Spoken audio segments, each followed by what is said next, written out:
Wacana pengajuan hak angket ke DPR soal dugaan kecurangan pemilu 2024 terus menuai pro kontra. Hak angket dapat digunakan DPR untuk menyelidiki suatu masalah, kali ini adalah dugaan kecurangan pemilu. Wakil Presiden ke-10 dan ke-12 RI, Yusuf Kala, adalah salah seorang yang setuju soal pengajuan hak angket DPR. JK bilang penggunaan hak angket bisa menjadi momentum klarifikasi bagi pihak-pihak yang dituding melakukan kecurangan. Jika memang tak ada kecurangan, maka hak angket tak perlu dikhawatirkan. Jadi kalau ada angket, kalau memang tidak ada soal, kan bagus. Mereka menghilangkan kecurigaan. Jadi tak usah khawatir. Bagi yang menuntut, kalau hasilnya bagaimana, itu juga baik. Jadi tak usah kita lakukan juga apa. Kalau memang tidak ada apa-apa, ya jalan aja, jangan khawatir. Cawapres nomor urut 3 Mahfud MD punya pandangan lain. Mahfud bilang hak angket boleh-boleh saja diajukan, tapi tak bisa mengubah hasil Pilpres 2024. DPR bisa mengajukan hak angket dengan sasaran pemerintah soal kebijakan yang diambil, misalnya terkait pemilu. Bukan hasil pemilunya, hak angket itu tidak akan mengubah keputusan KPU, tidak akan mengubah keputusan FK nantinya. Itu jalur tersendiri. Yang angket itu menurut konstitusi kan DPR punya hak untuk melakukan angket atau pemeriksaan lah, penyelidikan dan dalam cara tertentu terhadap kebijakan pemerintah. Nah ini kebijakan pemerintah di dalam penggunaan anggaran dan wewenang. Sementara itu TKN Prabowo Gibran mempersilahkan pihak-pihak yang ingin mengajukan hak angket. Yang pasti, TKN sepakat dengan Bawaslu tidak ada kecurangan yang bisa membatalkan hasil pemilu. Kita sepakat dengan apa yang dikatakan Bawaslu bahwa memang pesta demokrasi kali ini adalah pesta demokrasi terbesar di dunia yang berlangsung aman dan tanpa kecurangan. Bukan kayak mereka mau bikin hak interpelasi atau angket di DPR sih sah-sah aja, itu kan demokrasi. Tapi mekanisme ini kan tidak ada sebenarnya. Mekanisme yang ada ini apabila terjadi pelanggaran ataupun kecurangan pemilu itu yang berwenang adalah Bawaslu, ya terus KPU, DKPP dan termasuk Mahkamah Konstitusi. Sejumlah syarat harus dipenuhi agar hak angket lolos dalam paripurna DPR. Misalnya, diusulkan sedikitnya 25 orang anggota DPR dan lebih dari satu fraksi. Lalu harus disetujui dalam paripurna DPR yang dihadiri lebih dari setengah jumlah anggota DPR dan disetujui lebih dari setengah jumlah anggota yang hadir. Pro kontra pengajuan hak angket terjadi di tengah penghitungan suara hasil Pilpres yang belum selesai. Tim Liputan Kompas TV.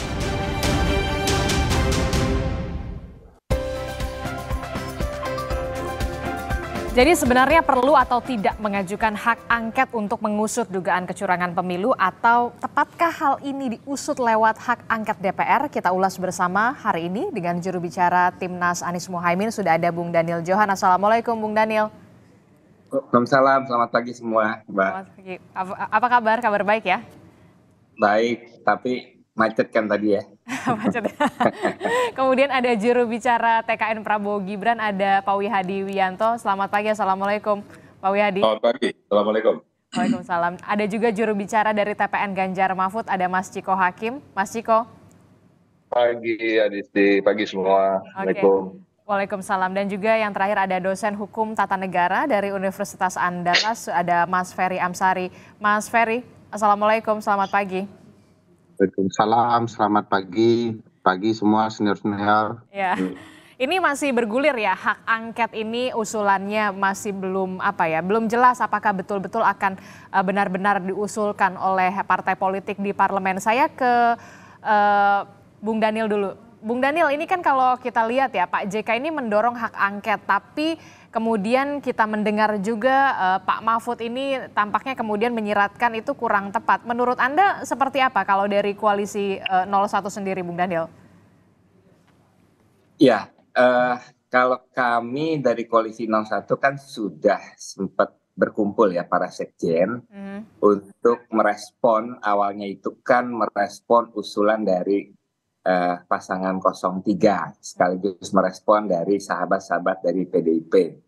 Nah, tentu responnya yang sebagaimana sudah disampaikan, kami koalisi 01 itu tentu menyambut baik dan akan ikut mendukung ya usulan untuk pelaksanaan hak angket ini. Nah, jadi tinggal selain desakan suara-suara dari masyarakat juga semakin kuat, dan saya rasa hak angket ini selain memang hak konstitusional yang tidak normal saja sebenarnya pada saat dilaksanakan, tetapi nanti kita lihat kita lagi menunggu kepemimpinan dari PDIP sebagai fraksi terbesar nanti ya. Nah, kita lihat nanti reses kan berakhir, kita mungkin masuk tanggal 5 Maret. Kita lihat bagaimana proses bergulirnya nanti. Tetapi dari koalisi 01 sudah siap menyatakan untuk bersama-sama dan ikut memberikan dorongan dukungan nanti. Ikut bersama-sama memberikan dorongan dan juga dukungan. Sudah adakah kemudian arahan dari masing-masing ketua umum dari Partai Nasdem, Pak Surya Paloh, dari PKB, kemudian dari PKS untuk mengarahkan oke, kita hak angket? Arahannya adalah kita akan mendukung, sehingga kita menunggu kepemimpinan PDIP ini nanti sebagai fraksi terbesar dan memang yang awal mengusulkan. Gitu. Jadi kita tidak men-fait accompli-nya PDIP nanti. Oke, jadi ibaratnya ikut gerbungan PDIP begitu lah ya soal hak angket ini. Mas Ciko gimana nih dari PDI Perjuangan sendiri? Mas Ciko? Oke, sayang sekali sinyal dari Mas Ciko agak sedikit bermasalah. Mas Ciko, selamat pagi Mas Ciko. Udah. Oke, siap. Mas Ciko, ini kan kalau tadi Bung Daniel bilang kita ikut saja, kita ikut saja dengan PDI Perjuangan. Iya, Mas Ciko. Betul. Ya gimana? Ulangi tolong. Makasih. Oke, tadi Bung Daniel bilang kita sebenarnya sudah mendukung saja, tinggal ikut dari PDI Perjuangan. Nah, kalau dari PDI Perjuangan sendiri, bagaimana? Sudah adakah dari arahan Bu Ketua Umum untuk oke, kita hak angket? Sementara waktu pembicaraan di internal di kita dan arahan dari DPP adalah memang kita sedang menggodok untuk menggulirkan hak angket ini. Kita solid untuk mempersiapkan segala suatu hal yang dibutuhkan untuk menggulirkan ini. Satu hal yang tadi saya ingin sampaikan adalah perkataan dari Prof. Mahfud itu kan dia sedang menyampaikan apa yang dia anggap sebagai seorang ahli di bidang hukum dan tata negara, apa yang dia anggap menjadi apa yang akan dihasilkan oleh hak angket, apa juga yang akan dihasilkan oleh MK bila kita maju ke MK maupun ke hak angket. Jadi itu sama sekali tidak mengatakan bahwa kita tidak perlu mengajukan hak angket. Ini kan yang disampaikan oleh beberapa media yang memotong-motong pembicaraan-pembicaraan apa yang disampaikan oleh Pak Mahfud. Jadi artinya dia hanya mendefinisikan apa itu hak angket, apa itu maju ke MK. Nah, kita kan harus tahu bahwa yang kita akan majukan ke MK ini adalah hal-hal yang memang bukan ranahnya MK. MK ini kan mengatur, ngadili soal perselisihan angka dalam pemilu dan sengketa. Ya. Artinya hak angket ini kan banyak hal yang kita lihat, banyak pelanggaran-pelanggaran yang dilakukan bahkan jauh sebelum pencoblosan, yang diduga dilakukan oleh penyelenggara pemilu, dilakukan oleh ASN maupun TNI Polri, diduga kuat oleh presiden dan pejabat-pejabat tinggi negara lainnya. Nah, ini yang harus kita bisa pisahkan, bahwa inilah yang akan dipermasalahkan di hak angket ini sebagai untuk penyelidikan, di mana penyelenggara pemilu maupun pemerintah apakah melanggar konstitusi dalam melaksanakan undang-undang itu sendiri. Nah, kita jangan alergi menurut saya terhadap sesuatu hal yang sifatnya konstitusional. Sementara waktu kita juga membiarkan konstitusi kita diubah, undang-undang kita diubah untuk meloloskan salah satu calon wakil presiden gitu. Nah, ini kan juga permasalahan yang akan juga termasuk dibahas di sana. Banyak sekali yang tidak menjadi ranahnya MK, dan kita akan membawa ini melalui jalur hak angket. Jadi sebenarnya kalau dari PDI Perjuangan dan juga dari Koalisi 01 sendiri, Mas Ciko, apa sebenarnya yang kemudian disasar 03. Kalau memang pengajuan 01 dan juga 03, kalau hak angket ini kalau kita lihat kan hanya bisa terkait dengan kebijakan-kebijakan pemerintah soal pemilu, bukan mengubah jadi kan pemilu. Kalau kita bicara soal penyelidikan, investigasi, tentunya untuk mengatakan yang salah adalah salah, yang benar yang adalah benar. Kita akan mengarah ke sana mengenai output, khususnya output yang sifatnya detail, itu biar aja mengalir menjadi konsekuensi daripada apa yang akan kita lakukan melalui jalur hak angket ini. Tapi sudah adakah arahan itu dari masing-masing ketua umum, baik itu dari PDI Perjuangan, kemudian dari P3 yang untuk koalisi 03 sendiri? Saya nggak bisa bicara atas nama PDI Perjuangan ya. Arahan saya tentunya dari Pak Sekretaris Jenderal, dan kita mengetahui apa yang disampaikan oleh Pak Sekjen tentunya itu bagian dari keputusan partai. Oke. Kalau Bung Daniel mengatakan kalau kubu 01 ini menunggu bisa dikatakan menunggu arahan dari PDI Perjuangan sebagai pemenang parlemen begitu. Nah, kalau Pak Wihadi gimana? Khawatir nggak? Atau menurut Anda ini kurang tepat sebenarnya kalau hak angket ini diusulkan kalau soal pemilu, Pak Wihadi? Ya, angket ini kan hak politik di DPR. Yang dimana ini adalah kaitannya dengan partai-partai politik. Jadi kalau hak angket juga digulirkan karena ada pelanggaran konstitusi, pelanggaran hukum. Nah, pertanyaannya sekarang ini yang mau diangket yang mana, pelanggaran yang mana? Kalau itu adalah yang dilakukan pelanggaran-pelanggaran dengan KPU, dengan pelaksanaannya, tentunya ada mekanismenya dengan adanya pelaporan ke Bawaslu, ke DKPP. Nah, ini kita lihat saja pelanggaran-pelanggaran yang ada di Bawaslu dan DKPP itu apakah memang ada pelanggaran-pelanggaran yang masif terstruktur. Nah, ini kan yang mesti harus kita dalami. Nah, kemudian mekanismenya ini kan mekanisme yang kita juga tidak melarang angket, teman-teman kalau mau angket, ini kan hak politik, kita tidak bisa menghalangi hak politik. Namun kalau kita melihat konstruksinya adalah bahwa pelaksanaan pemilu ini ada dilakukan oleh KPU dan Bawaslu. Dan KPU dan Bawaslu itu bertanggung jawab kepada DPR. Tapi menurut Anda perlu atau tidak pengusulan hak angket ini?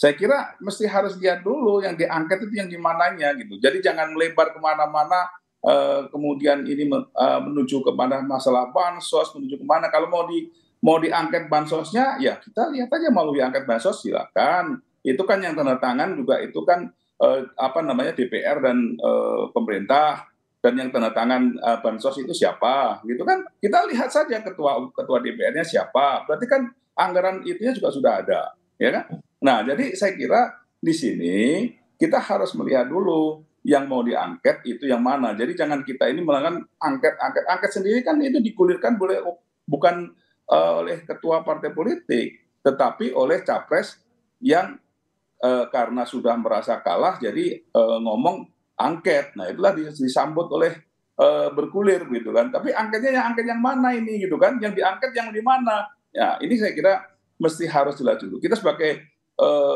anggota DPR kita juga mesti harus melihat bahwa hak mana yang diangket. Kalau kita bicara MK yudikatif tidak bisa kita tarik kepada hak angket di DPR. Ya, ini kalau Bawaslu sendiri tidak di bawah presiden, tapi Bawaslu itu adalah di bawah DPR, tanggung jawabannya kepada DPR. Nah, ini kita harus lihat dulu, masyarakat jadi biar tahu dulu. Jadi apa yang dikatakan oleh Prof. Mahfud, hasil pemilu tidak dipengaruhi oleh hasil angket, itu memang betul karena memang ini jalurnya berbeda.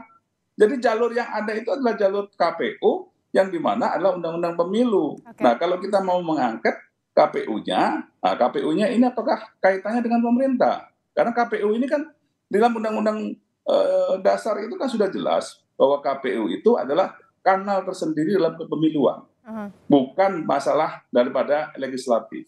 Nah, ini mesti harus didudukkan permasalahannya angketnya itu angket di mana yang kita mesti harus angket. Oke, baik. Respon Anda, Mas Ciko? Saya rasa ini kan masalah definisi aja. Kita bicara soal pemerintah ini kan luas ya. Pemerintah ini kan secara luas yang dikepalai oleh kepala pemerintahan dan tentunya presiden. Dan kita mengetahui apa yang berada di bawah kekuasaan presiden. Kita bicara apa yang disampaikan oleh Pak Wihadi, kita menghargai lah definisi-definisi yang disampaikan. Tapi tentunya kalau kita bicara soal ASN, TNI, Polri, dan pejabat BUMN misalnya, itu juga termasuk dalam pertimbangan kita untuk mengajukan hak angket terhadap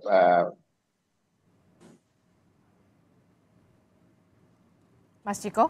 Keterlibatan mereka di pemilu. Mas Ciko, kami tidak bisa mendengar suara Anda dengan jelas, Mas Ciko. Mohon maaf. Ingin sedang memformulasi saya dalam yes. Apakah bisa sekarang?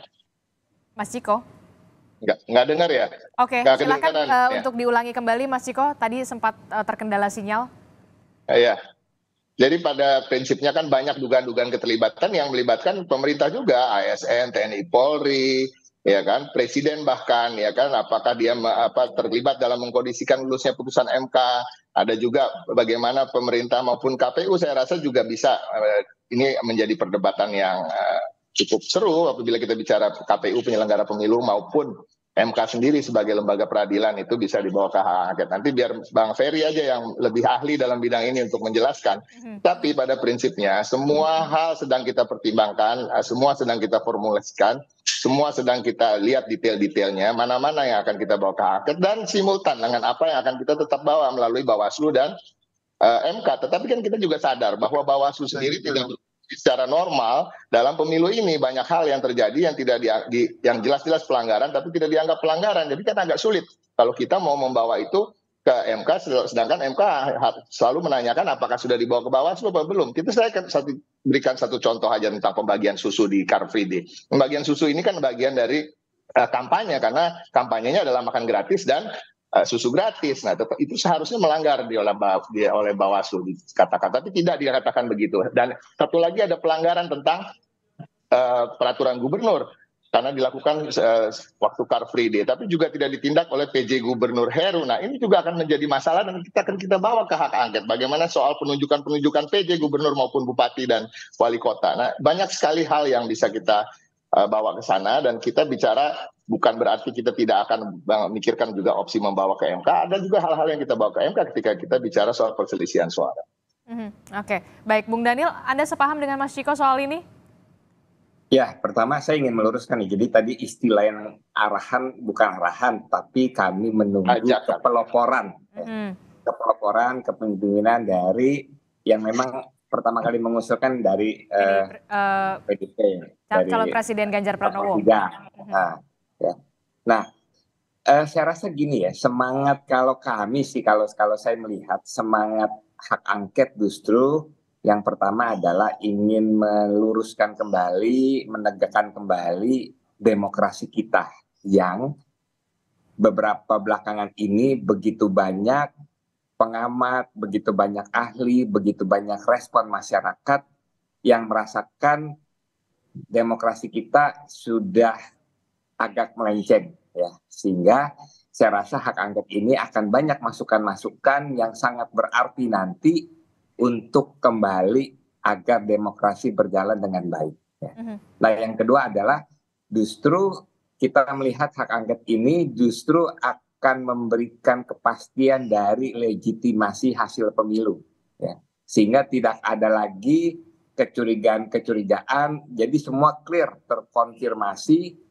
Bahkan kalau sebagian menganggap ini sebagai fitnah, nah itu semua menjadi clear. Sebenarnya apa sih yang benar, apa sih yang terjadi. Nah, dan juga memberikan kanal bagi masyarakat yang saat ini semakin tidak puas, semakin kritis, sehingga semua bisa terbuka dengan baik. Nah, ketiga, di tengah semakin pesimis dan tidak percayanya masyarakat ya terhadap mekanisme formal, baik di Bawaslu, baik di MK, dan meskipun ini dua hal proses yang berbeda, tetapi kita meyakini nanti MK juga tidak akan mengabaikan fakta-fakta yang muncul pada saat angket. Dan itu menjadi bagian yang akan semakin memperkuat keputusan-keputusan sesuai dengan keadilan, sesuai dengan kebenaran. Oke, baik, kita tanyakan dulu sama pakarnya ya, Mas Ferry. Mas Ferry, tepatkah pengajuan hak angket ini sebenarnya, Mas Ferry, dari kacamata Anda? Ya, tepat tentu saja, karena ini semua hak DPR secara konstitusional diatur di pasal 20A ayat 2. Jadi sebagai hak, tentu yang punya hak, yang berhak melaksanakannya yaitu DPR. Nah, di dalam Undang-Undang MD3 juga diatur ya mekanisme pengusulan hak angket. Ini bukan sesuatu yang rumit, usul ini saran saya bagi 01 dan 03, karena usulnya cuma membutuhkan 25 tanda tangan anggota DPR dari dua fraksi yang berbeda. Sebenarnya ini sudah selesai sebenarnya kalau untuk diusulkan. Hanya nanti untuk usul menjadi hak angket itu dibutuhkan setengah jumlah DPR. Kalau dilihat peta koalisi 01 dan 03, 288 sebagai angka setengah dari jumlah anggota DPR, itu mudah saja karena kalau koalisi ini digabung, angkanya terdiri di 314 orang. Jadi memungkinkan. Sudah memenuhi. Nah, untuk soal materi gampang saja karena hak angket itu hak penyelidikan terhadap kebijakan dan penyelenggaraan undang-undang. Maka undang-undang pemilu sebagai teknis penyelenggaraan perlu diselidiki kalau ada kecurigaan. Bahkan kalau diperhatikan itu terkait dengan undang-undang bantuan sosial dan lain-lain, itu juga bisa diselidiki oleh yang mengusulkan hak angket. Nah, menurut saya yang penting adalah mempersiapkan materi apa yang mau diangket, diselidiki begitu ya. Dan kita tahu semua banyak sekali kejanggalan di dalam proses penyelenggaraan pemilu yang tentu saja boleh. Bahkan memanggil penyelenggara juga boleh. Walaupun yang diangket itu presiden sebagai eksekutif tertinggi, boleh semua dipanggil. Bahkan kalau kemudian tidak memenuhi panggilan DPR, bisa dipanggil paksa. Jadi sebenarnya hak angket, usul hak angket adalah sesuatu yang mudah. Sebenarnya dilarang juga Bang Daniel, Bang Ciko lama-lama berdebatnya dengan teman-teman yang lain. Karena ini waktu Ramadan mau datang nih, kalau hak angketnya belum dimasukkan, masuk Lebaran yang saya khawatirkan terjadi memaafkan. Nah ini lain lagi kisahnya ini. Jadi perlu segera ya untuk hak angket karena itu hanya proses yang mudah dan biasa saja. Dan kita ketahui ya yang fatal itu dari Pak Presiden adalah mengaku cawe-cawe dan menggunakan data intelijen untuk mengetahui dapurnya partai politik. Saya ingatkan kasus Presiden Nixon itu adalah soal cawe-cawe terhadap calon presiden di partai yang lain. Dan kasus Watergate itu mengindikasikan presiden menggunakan intelijen untuk memenangkan pertarungan pemilu. Dan di titik ini akhirnya Richard Nixon terpaksa mundur sebelum dijatuhi impeachment. Oke, Mas Ferry, ini kalau betul begitu ya, kemudian 01 dan juga 03 akan menggulirkan atau mengusulkan hak angket ini, goalsnya akan semacam apa? Karena kalau tidak salah tidak bisa mengubah hasil pemilu, Mas Ferry. Ya, pertama tanpa 01 dan 03 bergabung dulu untuk usul hanya butuh 25 tanda tangan dari dua fraksi yang berbeda. Betul. Kalau 01 gerak sendiri bisa, 03 bergerak sendiri bisa. Nah, apa targetnya ini yang kemudian yang saya juga perlu pertanyakan, untuk apa hak angket dipastikan targetnya terlebih dahulu? Karena yang pasti ujungnya pasti hak menyatakan pendapat, lalu dilanjutkan ke MK untuk mengimpeach presiden, menggugat presiden, bukan memakzulkan ya, memakzulkan nanti lagi di MPR.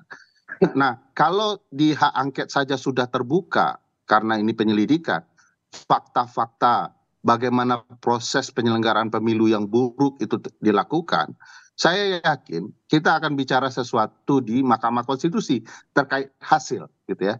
Jadi misalnya nanti hak angket menemukan penyelenggara sudah disetting ya, tanpa bansos tidak akan mungkin terpilih, tanpa ada penekanan terhadap PJ gubernur dan kepala daerah tidak mungkin dimenangkan pertarungan pemilu, tanpa kemudian dipaksanya kepala desa tidak mungkin.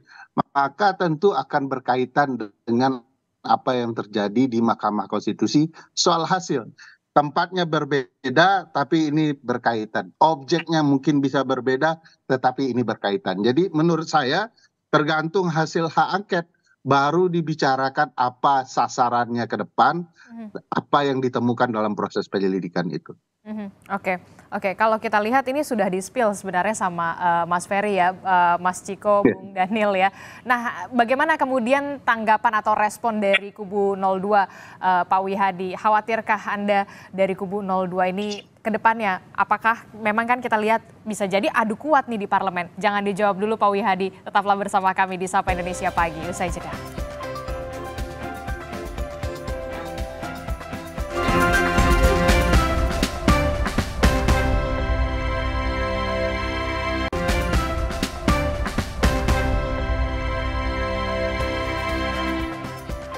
Terima kasih Anda masih bersama kami di Sapa Indonesia Pagi. Saudara, kita masih melanjutkan dialog kita. Tepatkah pengajuan hak angket ini untuk mengusut adanya dugaan kecurangan pemilu yang terjadi di 2024? Kita masih membahasnya dengan Bung Daniel Johan, kemudian juga ada Pak Wihadi, Mas Ciko Hakim, dan juga Mas Ferry Amsari.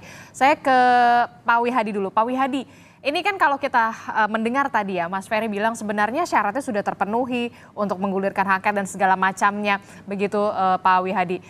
Bisa jadi nanti akan adu kuat nih di parlemen. Khawatir nggak sih sebenarnya kubu 02 ini?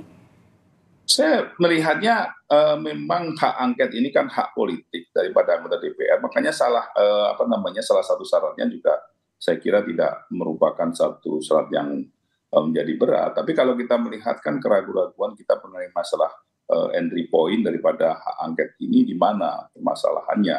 Jadi kalau bagi kami di kubu kami kan siap memang mengatakan bahwa kami menolak karena kita melihat bahwa yang dikatakan hak angket ini kan hak angket yang diangketnya ini kan harus ada pelanggaran yang jelas di sini. Tapi kalau yang disampaikan oleh Bang Ferry tadi mengenai masalah permasalahan pelanggaran-pelanggaran itu semuanya terlihat bahwa seakan-akan mendengar tetapi tidak terlihat juga permasalahan itu dan kita tidak melihat bahwa ada kecurangan itu, laporan-laporan kecurangan itu. Kalau laporan-laporan kecurangan kita banyak melaporkan kecurangan dilakukan oleh pasangan 03, ya kan, baik itu PJ-PJ-nya yang kemudian jelas-jelas melakukan kampanye itu juga jelas-jelas. Dan apakah itu dikendalikan oleh presiden? Kan tidak juga, kita melihat bahwa itu kan permasalahan yang memang sudah jelas di lapangan. Tetapi kemudian kalau kita bicara mengenai masalah presiden cawe-cawe, presiden politik kampanye, kita melihat undang-undang pemilu bahwa presiden itu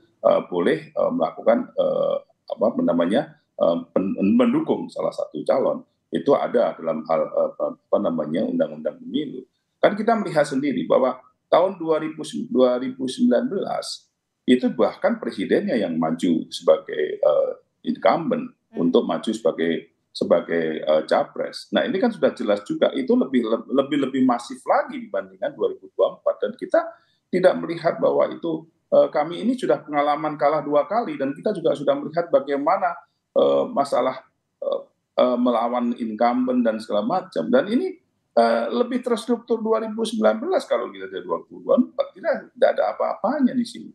Nah, jadi kita ini jangan melihat seakan-akan ini menjadi sesuatu hal yang penyesatan yang terus seperti ini. Kalau dulu kita lihat 2019, coba itu yang 2019 seperti apa kita melihat bahwa yang namanya uang saksi dari kami aja itu ditahan oleh polisi.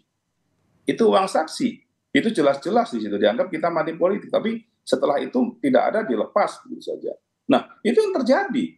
Dan kami melihat bahwa konstruksinya kami adalah memang itu adalah kita laporkan kepada Bawaslu. Tapi kan pada saat 2024 ini kan tidak terjadi hal-hal yang demikian. Okay. Jadi saya kira ini adalah kalau kita bicara di parlemen, di parlemen kita mesti harus melihat bahwa hak angket ini kan hak penyidikan. Ya betul nggak ini penyidikan ini terbukti dan ada nggak bukti-buktinya? Nah ini kan kita lihat bukti-buktinya saja. Bukti-buktinya jelas saja. Bahwa kita lihat barusan saja pada saat mau pemilu. Bagaimana Ketua KPU Wonosobo yang ditangkap dengan sejumlah uang. Yang mereka jelas-jelas itu adalah untuk kepentingan caleg daripada PDI Perjuangan. Dan itu dikatakan oleh mereka calegnya siapa. Nah ini kan jelas ini bukti-bukti yang ada. Jadi kalau kita bicara mengenai masalah bagaimana memberikan satu demokrasi yang lebih baik, pelaksanaan pemilu yang lebih baik, ya kan? Kita di sini harusnya melihat bahwa KPU ini harus memberikan suatu program yang jelas dan kemudian pelaksanaan yang jelas, ya kan, yang diawasi oleh semuanya. Nah, ini kan sekarang ini justru kalau kita melihat banyak kita melihat bahwa yang namanya KPU itu anggota-anggota KPU itu kita lihatlah bahwa itu adalah merupakan juga representasi dari partai-partai. Oke. Dan kita lihat partai siapa yang terbesar di KPU, partai siapa yang di Bawaslu juga ada. Nah, ini kan sudah jelas semuanya. Oke. Jadi mau dibawa kita ini satu hal yang kita bicara faktanya, atau kita mau bicara bukan faktanya, atau kita mau bicara kita menjadikan masyarakat ini menjadi lebih penyesatan yang terjadi seperti ini, gitu kan. Pengerahan dan semacam itu yang disampaikan.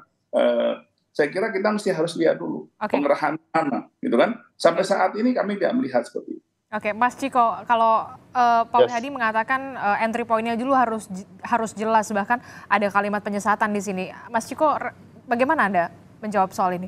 Saya rasa ini bukan penyesatan, justru kan kita sebagai partai politik, sebagai teman-teman yang berada di parlemen juga adalah kepanjangan tangan dan penyambung lidah dari aspirasi masyarakat. Itu yang harus diingat, ini yang jarang sekali dibahas, bahwa hak angket ini seakan-akan hanya maunya partai politik, hanya maunya anggota-anggota parlemen, sebagian dari anggota parlemen atau sebagian partai politik. Tapi kan tentunya partai politik maupun anggota parlemen itu bergerak ketika dia merasakan hawa di masyarakat. Hawanya di masyarakat adalah mereka bertanya-tanya pelanggaran ini, kejanggalan pemilu ini, bukan hanya kita bicara di TPS, tapi pra TPS yang masih panjang, bahkan sebelum pencalonan capres maupun cawapres. Bahkan ada hal-hal yang terkait dengan pelolosan peserta-peserta pemilu seperti Partai Gelora, PSI, yang sebenarnya dipertanyakan apakah betul mereka memenuhi syarat untuk bisa menjadi peserta pemilu. Dan ini kan terbongkar satu persatu sedikit-sedikit. Nah, artinya hak angket ini adalah tadi dikatakan oleh Pak Wihadi, mana bukti-buktinya? Loh, justru bukti-bukti itu yang akan diuji di hak angket ini sebagai yang sifatnya penyelidikan. Hak angket ini kan sifatnya investigatif. Nah, nanti kita lihat aja di sana. Silakan aja kalau ada bukti-bukti lain yang ingin di counter di dalam proses hak angket tersebut. Nah, ini yang kita harus lihat, bahwa ada kanal-kanal dalam perjalanan demokrasi kita ini. Dan ketika ada satu kanal yang tersumbat, kita mencoba kanal lain, ruang lain lagi. Nah, kalau bisa kita isi semua ruang itu untuk mencari kebenaran. Nah, artinya apa? Tujuan utamanya adalah mencari kebenaran dan bagaimana siapa yang bersalah, siapa yang tidak bersalah, dan apakah memang betul ada yang bersalah atau tidak. Nah, ini kan kita harus cari. Dan kenapa? Karena nanti pastinya apapun yang menjadi output dari hak angket ini akan menjadikan Indonesia berdemokrasi lebih baik. Saya meyakini itu. Oke, Bung Daniel, kalau soal bukti-bukti untuk kubu 01 sendiri sejauh ini seperti apa? Sudah dalam tahap pengumpulan bukti atau seperti apa untuk mendukung dari PDI Perjuangan ini untuk menggulirkan hak angket atau mengusulkan hak angket? Ya, terlepas adanya hak angket atau tidak, tim hukum dari 01 sudah sangat banyak mengumpulkan temuan-temuan bukti-bukti ya, yang tentu itu menjadi bahan untuk ditindaklanjuti. Nah, apakah itu nanti bila ada hak angket, tentu bukti-bukti ini menjadi bagian yang utuh sebagai bahan untuk melakukan penyelidikan lebih lanjut. Nah, saya rasa bagus ya, artinya ini Kompas sudah menyajikan proses hak angket minim antara Pak Wihadi dengan Bang Ciko, gitu kan. Nah, nanti prosesnya seperti itu, saling konfirmasi, saling melakukan klarifikasi, sehingga segala isu, segala kecurigaan yang ada di masyarakat menjadi clear. Saya rasa salah satu dampak dari bagusnya hak angket seperti itu, sehingga kan tidak ada lagi ketidakpuasan atau perasaan masyarakat bahwa pemilu ini tidak sah. Nah, saya rasa itu hal baik dari hasil hak angket nanti. Oke, kalau bukti-bukti memang ada atau tidaknya hak angket, kalau 01 masih terus melakukan pengumpulan bukti-bukti tersebut ya dari Bung Daniel. Nah, kalau Mas Ferry sendiri, ini muaranya akan kemana? Outputnya bagaimana? Iya, kalau output kan tentu tergantung hasil penyelidikan hak angket itu. Sekali lagi, tidak akan bicara dulu soal hasil dan lain-lain. Tetapi ini berkaitan baik yang terjadi di DPR soal hak angket keterlibatan presiden cawe-cawe dalam pemilu dengan proses hasil di Mahkamah Konstitusi. Bagaimana mungkin kita bicara hasil kalau prosesnya salah, begitu, bermasalah. Misal saya selalu mencontohkan, janganlah bicara soal kemampuan Bang Ciko itu soal menghafal ayat Al-Qur'annya dalam sholat. Tapi kalau dia tidak wudhu, nggak ada gunanya itu hafalannya sebanyak-banyak apapun. Jadi proses sangat menentukan hasil. Nah, saya mau mengatakan begini, itu gampang melihat keterlibatan presiden, terutama soal penyelenggara. Tadi disentuh oleh Pak Hadi ya. Walaupun DPR punya 9 partai yang menentukan siapa menjadi penyelenggara, jangan lupa untuk sampai ke DPR, presidenlah yang menentukan siapa yang duduk dari penyelenggara pemilu itu dalam proses seleksi di DPR. Jadi presiden sangat menentukan siapa penyelenggara ke depan. Itu sebabnya kita menegasikan ada potensi penyelenggara sudah diatur oleh presiden jauh hari. Nah, untuk soal hasil juga sudah dijelaskan bahwa hasil ini sudah diprediksi jauh hari, bahkan ditentukan. Bahkan sudah diumumkan sebelum proses hasil oleh salah satu pasangan calon tertentu. Nah, ini saja yang harus dibuktikan di DPR nanti melalui hak angket. Sekarang publik kan ribut nih, misalnya soal input data. Apakah input data itu yang salah-salah dan kacau itu melibatkan penyelenggara dan ditentukan melalui intervensi kekuasaan eksekutif? Mari lihat di angket. Jangan-jangan nanti akan terbukti berlahan-lahan ya siapa saja yang terlibat dan bagaimana kecurangan dilakukan. Nantilah baru kita setelah itu bicara soal bagaimana dengan hasil PHPU, Pilpres dan lain-lain itu kalau diketahui siapa dalangnya dan bagaimana dalangnya itu bekerja.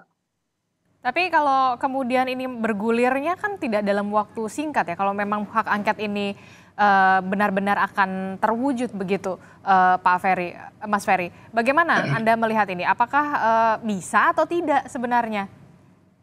Bisa, bagaimana Mbak? Maksudnya bisa menyelesaikan ini untuk pemilu 2024 sebelum nanti akan ada pelantikan atau bagaimana?